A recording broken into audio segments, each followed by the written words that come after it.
Jonathan, Musk put up a big fight for this. You go all the way back to, what was it, 2018 or so, that first lawsuit filed over what was then a pay plan of a couple $100 billion. Now it's a pay plan of potentially $1 trillion here.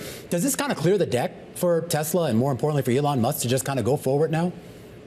It's absolutely wild, and it's totally unclear to me initially what this means in light of the new pay package. But it just goes to show what a wild story Tesla is to me. I think we're going to get into a little bit later in this segment some of our outlook for 2026, and it's hard not to think about Tesla when we think about what could go right and what could go wrong in the year ahead. This is such a wild stock, such a wild story, unlike any other on the S&P 500.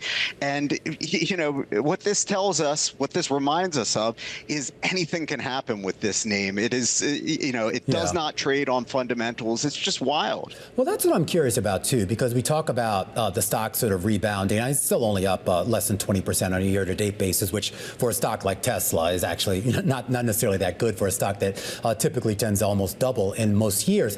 But that stock is rising at a time where we're still seeing revenue growth constrained. I think they're actually headed for one of their first down years in quite some time on the revenue side. So what exactly are investors paying for here?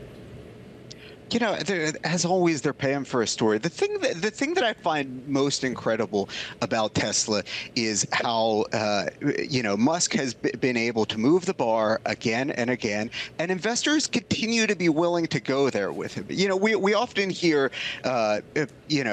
about CEOs setting goalposts, whether it's for AI or anything else, and people will say, well, if they don't get this done, if they don't get robo-taxis done by year X, the market's going to turn on them. But the market has been willing to hang in there with Musk over and over and over. And I don't know where the leash ends.